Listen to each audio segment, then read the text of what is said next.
vi que era mulher. Aí pronto. Aí eu falei, tinha que ser infeliz. Quem não vai pilotar fogão? Brincadeira, irmãs. Por que não vai pilotar fogão? Sai na rua para cometer esse tipo de lesão ao carro dos outros? Que situação terrível. Aí eu fiquei bravo, irmãos. Aí eu saí do carro, né? E na hora que eu saí do carro, ela estava de farda. Imagina eu murchando. Eu falei, pronto. Aí na cabeça já começou, vai vir viatura de tudo que é lado, meu Deus do céu. Tava certinho, carro, documento, tudo. Mas eu falei, meu Deus do céu, vai vir viatura de tudo que é lado. Esses caras vão me virar do avesso. O que eu faço agora? Eu estou arrumando um carro para vender, para tentar comprar outro. Meu Deus do céu. Mas aquela situação tão quente. Aí eu olhei para o lado e falei, ih, rapaz, estou na frente da minha igreja ainda, né? Piorou a situação, né? Cheio de irmão andando para lá, para cá. Ô, irmão Rafael, passa, tudo bem, eu passo. Aí aquela situação foi muito quente para mim. Eu respirei fundo e falei assim, eu estou errado, eu pago. Eu devia estar parado. Não, mas eu não vi, não sei o que. Eu falei, tudo bem que você não viu. Mas eu tinha que ter parado o carro pelo menos ali, 2 metros atrás. Eu estou errado e eu preciso pagar. E sabe, irmãos, Deus foi tão misericordioso comigo que assim, o carro da irmã era da moça, lá era novo, da policial lá. E eu, Jesus, como é que eu faço todo o dinheiro que a gente guarda com tanto cuidado, né? Com tanto zelo, vai guardando dinheiro, chega na hora, vai gastar uma fortuna dessa para arrumar o carro da pessoa. Mas aí, irmãos, pela misericórdia de Deus, né? Ela acabou se... Eu falei que ia pagar. No dia eu ia comprar as peças, tudo certinho e tal. Aí ela me ligou. Eu falei assim, olha, Rafael, sabe, lembra do carro do acidente nosso e tal? Eu falei, claro, né? Eu estou indo comprar as peças, né? Pode ficar tranquila, tudo sossegado e tal. Ela, não, eu me envolvi em outro acidente e assim, eu vou acionar o seguro e não vai precisar mais pagar e tal. Eu, ufa, glória a Deus, né? Deus me deu livramento. Mas a situação era muito quente, irmãos. E imagina só, se eu naquela situação quente, naquela fogueira que eu estava, né, tivesse tido um testemunho diferente. Deus, pela misericórdia dele, né, permitiu que ela, infelizmente, né, não vou dar glória a Deus a isso jamais, pelo contrário, até me preocupei com ela, perguntei se ela precisava de ajuda, se alguém tinha se ferido e tal, mas sim, pela infinita misericórdia de Deus, ela se envolveu num outro acidente, estragou mais ainda a frente do carro, e aí ela foi para o seguro e está com o carro novo, isso é o que importa. Mas somos ali, todos os momentos, colocados em situações quentíssimas, onde fogueira nenhuma pode nem chegar perto que vai pegar fogo, de tão quente que é a situação. Neste texto aqui, nós vemos que a situação se apresenta bastante complicada, muito comprometedora. E nós, irmãos, nós como cristãos, como servos do Senhor que nós somos reconhecidos como participantes da situação. Eu estava envolvido naquele acidente. Você já se envolveu em algum momento de tensão também? Em algum momento de fornalha pura? Como que você se portou? Ou melhor, como você vai se portar a partir de agora, diante dessas situações? Perguntaram para Pedro naquele instante, você não é um seguidor daquele homem? E apontaram inclusive para Jesus, estava próximo, era um pátio pequeno. Você não é seguidor daquele homem? E Pedro respondeu, não, eu não sou. Mesmo diante da fogueira, da companhia de estranhos, como estava Pedro, nós somos identificados como cristãos. E por mais que a gente queira fugir dessa situação, por mais que a gente queira fugir, o nosso envolvimento se vira contra nós.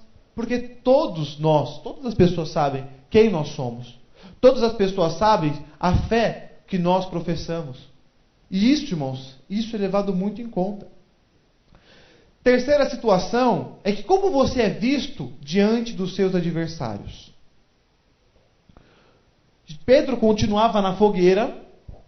Jesus, no versículo 24, diz que Anás enviou Jesus para Caifás de mãos amarradas. Jesus toma um golpe no rosto, é ferido o seu rosto. E ele, com suas mãos amarradas, é enviado a Caifás, o sumo sacerdote.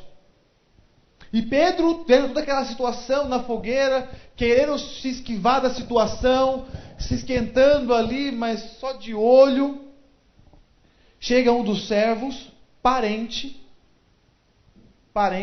daquela pessoa a quem Pedro havia cortado a orelha pouquíssimo tempo atrás, e pergunta: ei, não foi você que eu vi no jardim? E Pedro diz: não fui eu. Em situações, em circunstâncias extremas, nós ficamos fragilizados e os inimigos prevalecem contra nós, meus irmãos. Pedro negou Jesus imediatamente e o galo cantou, como Jesus havia profetizado. Como é que nós, meus irmãos, nós somos vistos diante dos nossos adversários? Como é que você é visto diante, né, dos seus credores? Diante daquelas pessoas que mentem, que caluniam contra você? Como é que você é visto diante dessas pessoas que muitas vezes estão até nervosos contra você, nervosos com você? Pedro, para defender Jesus, cortou a orelha do soldado. Aí chega lá um dos parentes do soldado e fala assim: e amigão, não foi você que estava lá no jardim agora há pouco, não? E o que Pedro fala? Não. E o galo cantou. Abram a Bíblia agora em Lucas, no capítulo 22. Queria ler com vocês um texto paralelo. Em Lucas, no capítulo 22, do versículo 54 até o 62, vamos ler.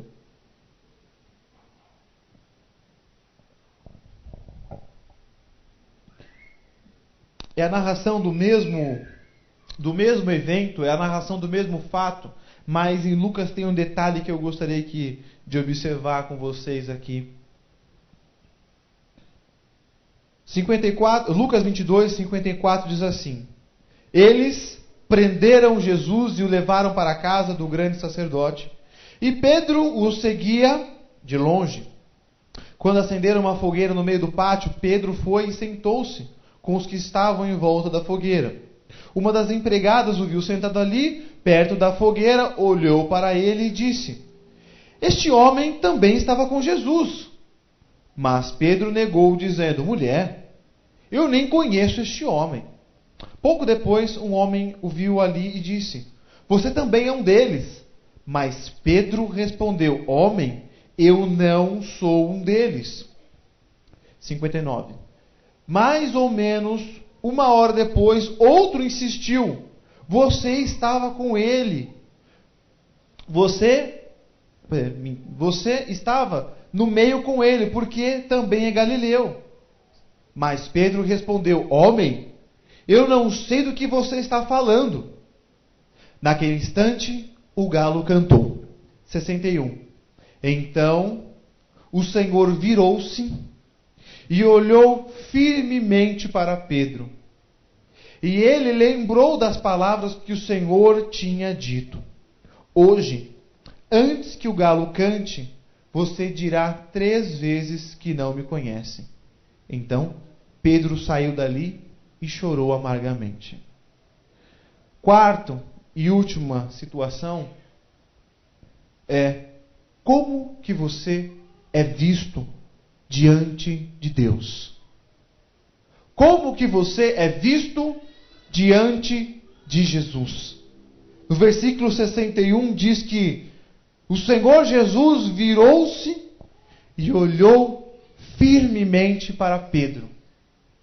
E naquele instante Pedro se lembrou do que Jesus havia dito, que naquela noite ele ainda negaria o Senhor por 3 vezes. Lucas descreve este momento de uma forma muito impressionante. E parece que quando lemos esse texto, estamos ali do lado deles, olhando toda aquela situação, toda aquela circunstância. Para concluir, meus irmãos, nós vemos alguns tipos de pessoas neste texto. Existem aqueles que te levam para onde você não quer ir, ainda que sejam seus amigos. Existem aqueles que te acusam nos maiores momentos de dificuldade que você está passando. Imagina Pedro, naquela situação, estão prendendo o meu mestre, ainda estão lá acusando, pressionando. Existem aqueles que te oprimem por serem declaradamente seus adversários. Gente que te vê com olhos de condenação. Existem também aqueles que reconhecem você no meio dos seus amigos e no braseiro do meio dos seus amigos. E também existe aquele, meus irmãos, aquele cuja doçura do olhar é mais intolerável do que o desprezo, como foi o olhar pousado sobre Pedro. Jesus, com as mãos amarradas, atravessando aquele pátio, a companhia de guardas na direção de Caifás, olha para Pedro com um olhar de ternura. Mesmo Pedro o negando, vem ele com um olhar de ternura e olhando para Pedro. E depois, quando Jesus ressuscita e compartilha, anda novamente com os discípulos, nós vemos claramente o amor de Deus por ele, ainda faz de Pedro um dos grandes líderes da igreja. Agora eu pergunto para você, meus irmãos, como que você é visto diante dos seus amigos? Será que seus amigos têm olhado para você e falam assim, olha, vai ali um homem de Deus, tem ali uma mulher de Deus? Como é que seus amigos têm visto as suas atitudes, têm visto você? Como é que você é visto diante das situações mais quentes? Como é que você é visto, meu irmão, diante dos seus adversários, daquelas pessoas que não lhe querem bem?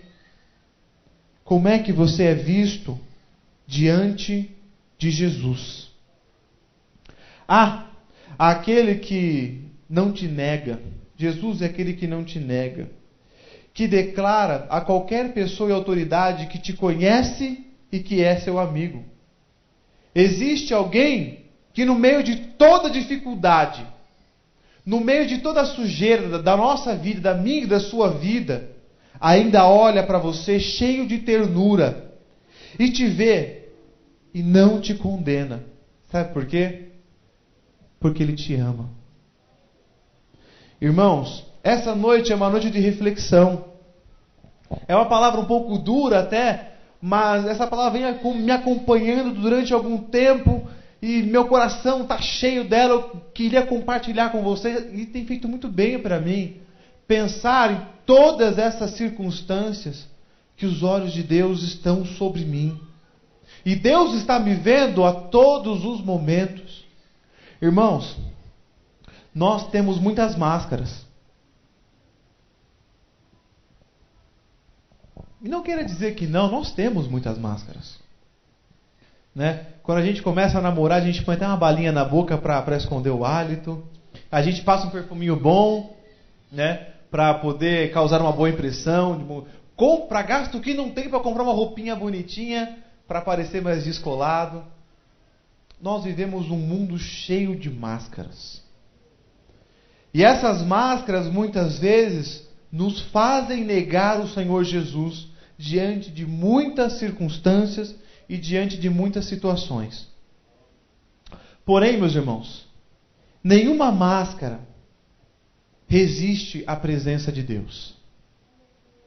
Para concluir, eu gostaria que a Paola cantasse mais uma música, cantasse mais um hino, e que você meditasse na letra desta canção, e após essa canção eu gostaria de orar com vocês. Bem?